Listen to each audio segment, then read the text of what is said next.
नमस्कार साथियों, मैं मैं आप सभी का स्वागत करता हूं। आज हम जनसंख्या को प्रभावित करने वाले कारक पढ़ेंगे, जिन्हें दो भागों में बांटते हैं। एक बात आपको मैं बता देना चाहता हूं कि यदि आपको इस पाठ के नोट्स चाहिए तो हमारे टेलीग्राम ग्रुप पर जुड़िए, जिसका नाम है श्रेष्ठ रमन क्लासेज, जिसके मोबाइल नंबर मेरे लिखे हुए हैं। यदि आपको कोई समस्या आती है इसमें जुड़ने में तो आप मुझे कॉल भी कर सकते हैं। यदि बड़ी बड़ी कोचिंगों में जाओगे तो आपको इसी एक टॉपिक को पढ़ाने के लिए 1000 से 2000 रुपये महीने के पे करने पड़ेंगे, लेकिन आपको यहाँ पर मैं फ्री ऑफ कॉस्ट पढ़ा रहा हूँ। इसी के लिए आप एक सब्सक्राइब और एक लाइक कर देना, बस इतना ही मैं चाहता हूँ।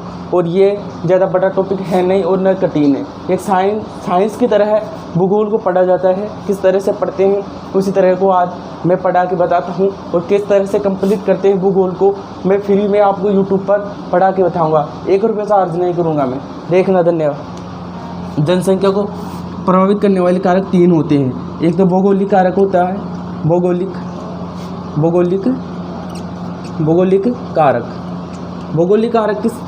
भौगोलिक कारक क्या है? जो धरातल से जुड़े हुए हैं, जो उन्हें भौगोलिक कारक कहते हैं। भौगोलिक कारक धरातल से कौन कौन से कारक जुड़े हुए हैं? इसमें मोस्ट एक तो मृदा को शामिल कर सकते हैं। एक जलवायु के बाद आप इसमें और क्या शामिल कर सकते हो? इसमें हम कर सकते हैं, क्या ही कर सकते हैं हम इसमें शामिल करने को तो बहुत कुछ है। जलवायु, भू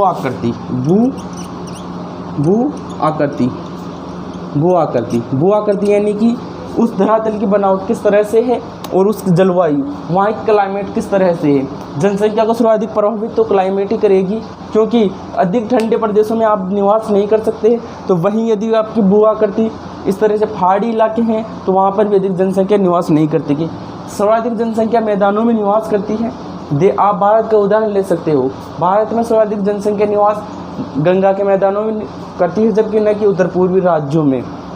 वहीं भौगोलिक कारक के बाद आप सांस्कृतिक कारक ले सकते हैं।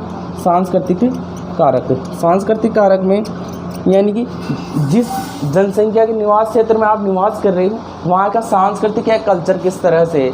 यदि कल्चर आपके अनुकूल है तो वहाँ पर जनसंख्या अधिक निवास करेगी, अन्यथा नहीं निवास करेगी। इसके बाद आर्थिक कारक यानी कि उद्योग धंधे उस क्षेत्र में किस तरह से है और किस तरह से पनपे हैं। यदि आप आर्थिक कारक में किस तरह से खनिज, जहाँ पर सर्वाधिक खनिज मिलेंगे वहीं पर सर्वाधिक जनसंख्या निवास करेगी। और खनिज के बाद आप एक कौन सा ले सकते हो? नगरीकरण। सर्वाधिक जनसंख्या नगरों में निवास करती है। खनिज भारत का जमशेदपुर खनिजों के कारण यानी कि उद्योग धंधों के कारण सर्वाधिक जनसंख्या निवास करने वाला शहर रहा है। जमशेदपुर यह सर्वाधिक खनिजों के कारण ही प्रसिद्ध हुआ है। वहीं जर्मनी का रूर प्रदेश, जो कि कोयलों की खानों के लिए क्या प्रसिद्ध है? कोयलों की खानों के लिए। यदि आप कोई क्वेश्चन बताइए, भारत का रूर किसे कहते हैं? भारत का रूर, जो कि 2022 यानी कि 2022 की रीट मेंस में आया हुआ क्वेश्चन है। भारत का रूर कौन सा है? बताओ देखा। भारत का रूर छोटा नागपुर को कहते हैं। छोटा नागपुर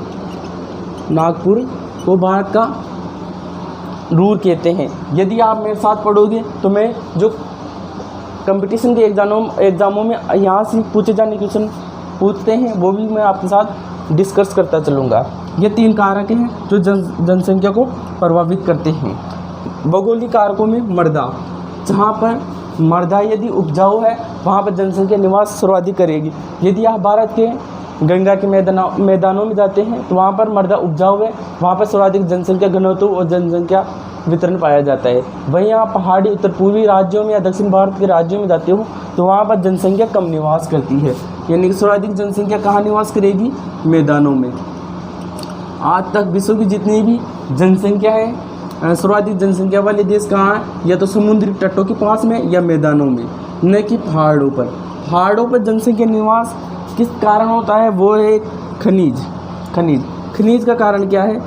खनिज का कारण है क्योंकि वहाँ पर उद्योग धंधे अच्छी तरह से विकसित हो जाते हैं, इसी कारण वहाँ पर जनसंख्या अधिक जा बसती है। जलवायु, इसे क्लाइमेट कहते हैं। जलवायु की यानी कि उस क्षेत्र की जलवायु किस तरह की है कि एक मनुष्य रह सकता है, यानी कि कठोर कठोर जलवायु में उनसे नहीं रहेगा, यानी कि प्रतिकूल जलवायु होनी चाहिए।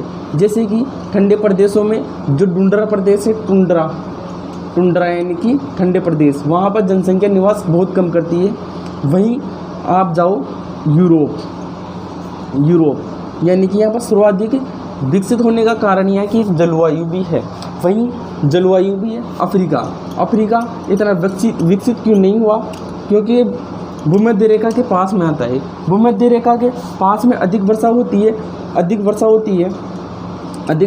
है तो वहाँ पर अधिक उमस भी होती है।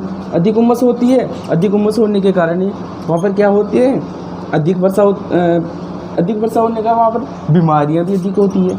वहाँ पर रहने वाले लोगों का काम करने में मन ही नहीं लगता, इसी कारण वहाँ पर जनसंख्या कम निवास करती है। जबकि यूरोप में जाओ तो वहाँ पर ठंडी जलवायु है, तो वहाँ पर लोगों का अच्छी तरह से काम करने में मन भी लगा रहता है। इसके बाद ये हो गए मोस्ट जनसंख्या को प्रभावित करने वाले कारक। धन्यवाद। कैसे लगी आपको वीडियो?